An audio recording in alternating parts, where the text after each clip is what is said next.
Hey, what's up? I'm in front of the camera finally. You know one thing that I love about retro collecting? The main reason why, and you probably can see from this thing behind me. I mean, back in the day, they came out with such intuitive things way to play video games. I mean, come on, you have a freaking guitar as a controller.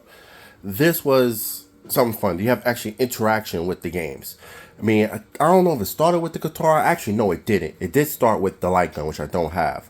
But hold on. Yes, yeah. This is not the light gun. This is PlayStation gun. Anyway, picture this as being the Nintendo light gun.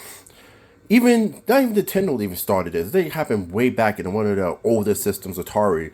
In any case, they're the gun was the first pretty much controller that you could actually use and interact with a game. So you can have like a real life item, almost physical item, and it interacts with the game.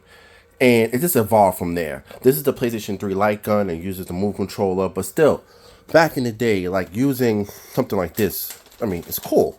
And you can play shooting games and stuff. It's as well as playing Guitar Hero. Like you're playing a game about a guitar by using a guitar.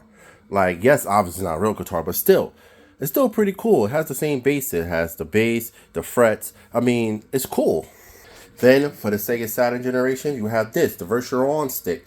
Pretty much you're controlling a mech with a mech controller. I think this is, I don't know if this was the first controller that you could be able to control a mech with. But this, I think, was the basis for this controller that I recently got. Behold the Steel Battalion controller. This controller, back in the day, this was an expensive controller. I think it was like $200, which is funny because how much this thing costs now. And it allowed you to actually simulate being in a mech. I mean, you even had the eject button. You could even wash the screen, put out fires, use your submachine gun, all these communication buttons. I mean, this game was definitely a great blast to play. It was expensive, but it was very fun to play. And this is one thing I love about retro collecting, retro games back in the day. They came out with stuff like this to use to play games. Like, think about it. You aren't using a regular controller. You're using this to play this. You're actually controlling this. Nowadays, they don't really do nothing really intuitive. I mean, every once in a while, you may get a limited edition, a special edition, or whatever, but you know, you get your flight sticks, you got your steering wheels. I mean, steering wheels been around forever. I mean, this is the second side of the steering wheel, fight sticks and everything, but they don't make these anymore. I wish they'll kind of bring back the ability to actually get controllers and stuff to play games to make it a little more interactive.